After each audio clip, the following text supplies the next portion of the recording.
Hey guys, Jonathan here, and I'm super grateful that LEGO sent me all of the new August Star Wars sets early to review. I've compiled all of my reviews into one video here, and these are the short form reviews that I share over on TikTok. So I thought it'd be an interesting way just to show you everything all at once, albeit a little bit shorter reviews, but let me know what you think of this compilation format, and I hope you guys enjoy. Here's your first look at the new LEGO Star Wars Republic Juggernaut Turbo Tank that LEGO sent me early to review. This set drops August 1st for $160 with only 813 pieces, and I'm struggling to see where LEGO justifies this price point. We get 3 battle droids, along with 5 new and exclusive minifigs, including Ki-Adi-Mundi, the first ever Commander Bacara, and 3 Galactic Marines for the first time ever.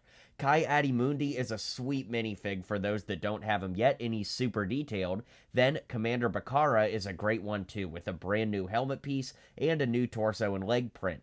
Honestly, this figure is pretty rad, but something about the helmet's shape just feels off to me personally, and I can't quite pin it down. Of course, the waist cape being printed just on the front rather than an additional piece is always going to be annoying, but it is what it is with this point with LEGO Star Wars. The real highlight are the 3 Galactic Marine minifigs, which I've been praying for 20 years since I saw Episode 3 and got those original sets as a kid. Honestly, these are pretty much perfect, aside from me wishing they had dual molded legs or side leg printing, but that's such a rarity for Star Wars in general that I kinda can accept these as is and still be so excited that we got them at all. Onto the build. Oh boy, I don't like this thing at all. Having owned every previous play scale turbo tank over the years, I can definitely say this one's my least favorite and just feels like incomplete or something. The tower up top feels like an afterthought, the blaster position in the back leaves a giant hole when there's no minifig in it, and the interior feels kinda cramped and hard to access all throughout, despite the middle having some pretty decent seating for your clone army. The wheel builds are absolutely atrocious in my opinion, and overall this set leaves a lot to be desired for me. I think the minifigs are superb and the build is just not there for me, so I struggle to recommend this set at full price, and even then, I don't know what price I'd recommend waiting for a sale on, considering the only things I like here are the new minifigs, so it's a total catch-22.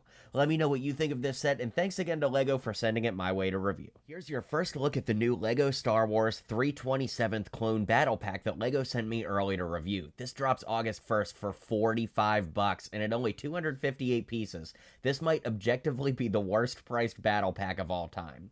On the droid side, we get 3 super battle droids which look great and are awesome for army building, along with a spider droid that's a solid build but nothing too revolutionary either. The real value is the box of boys, the 327th clones, which look fantastic. They're so detailed and right in line with the other garrisons we've gotten over the last several years.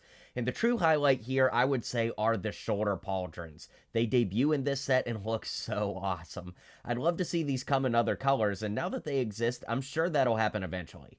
The big downside is the continued lack of leg printing or even a skirt piece around the figures, but it's in line with what we've been getting, so I guess consistency is a point, but man, it's a bummer not to get a skirt piece or even side leg printing. The sniper clone also comes with the new rangefinder piece, and you get more than one, which is nice for army building.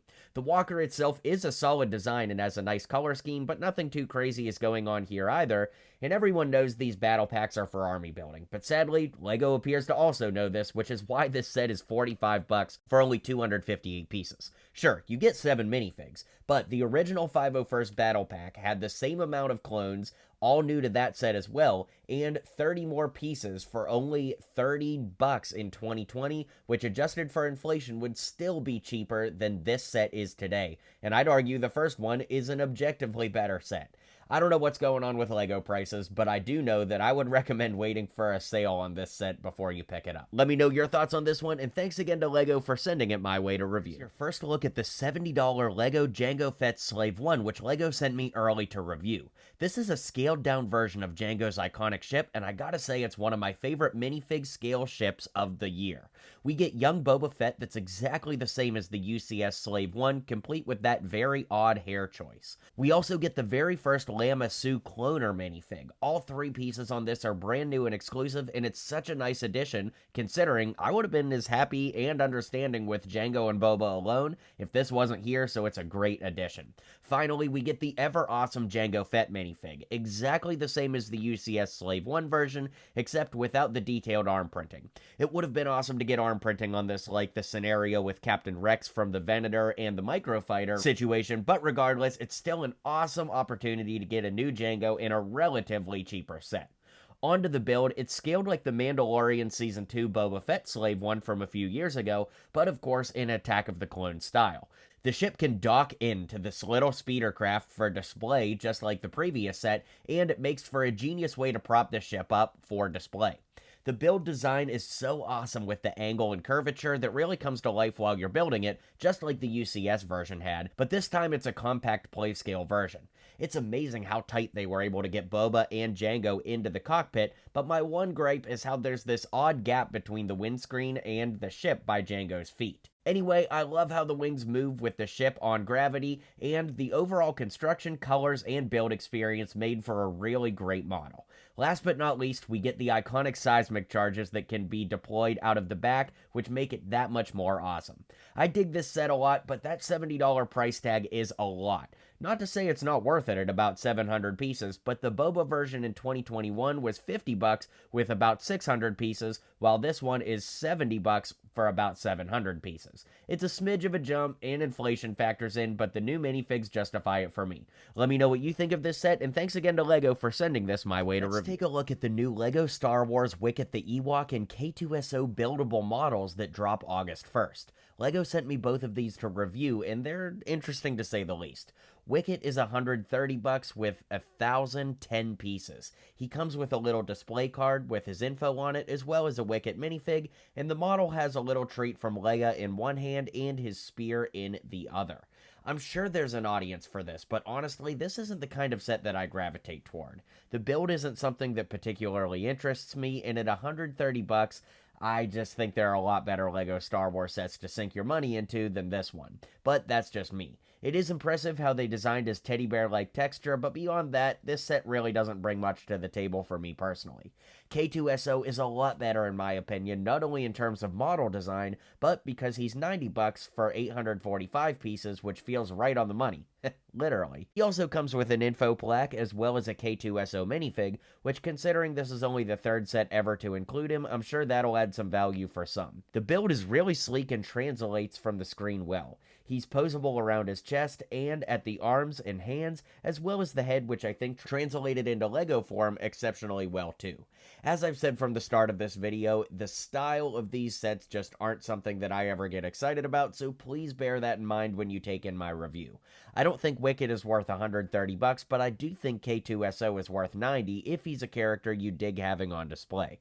Let me know which of these you like better, and thanks to LEGO for sending these my way to review. An early look at the new $160 LEGO Star Wars MTT set that LEGO sent me early to review. This one has 976 pieces, 6 battle droids, 3 commando droids, and Aayla Secura with Commander Bly. The 6 battle droids are great for army building, and the pilot is nice to get in a retail set since he was a GWP exclusive before this.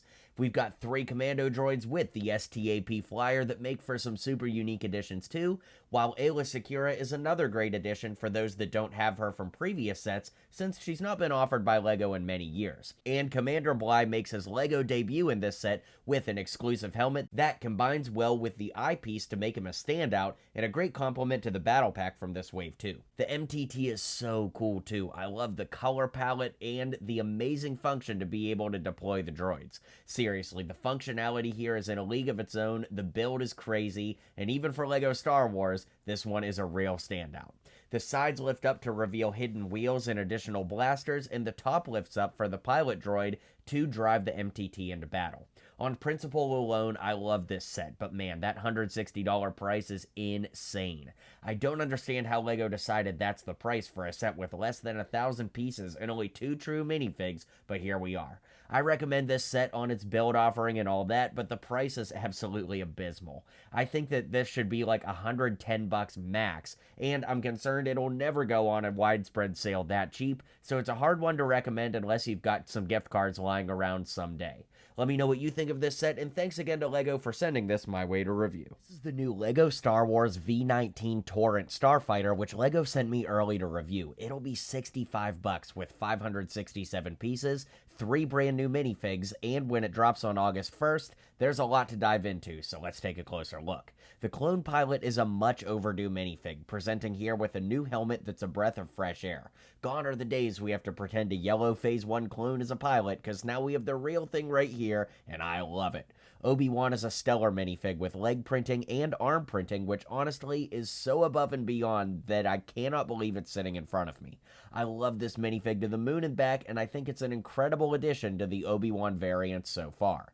Asajj Ventress has got to be the most interesting minifig here. We haven't gotten her in minifig form in ages, but this one almost feels under-designed to me. The torso feels bland, and while I like the head, the overall minifig almost feels like a knockoff LEGO minifig to me because it's so under-designed compared to the other 2 minifigs in this set. I do love her unique lightsaber hilts though, and that's worth mentioning. The build itself is immaculate. It's considerably smaller than the previous version, but this one feels so well built and swooshable, and the way the top fin swings to the bottom and locks in place with momentum and gravity makes for such an amazing and satisfying play feature. The cockpit area is great, and I really can't sing the praises of this build enough. Yet again, the price is the kicker here. $65 for 567 pieces, and 3 minifigs does feel a smidge high, but thankfully all LEGO goes on sale eventually, so the closer you can get to around $50 on this one, I'd highly recommend it. Thanks again to LEGO for sending this my way, and let me know your thoughts on this set. Here's your first look at the $200 LEGO Star Wars UCS ATST, which LEGO sent me early to review.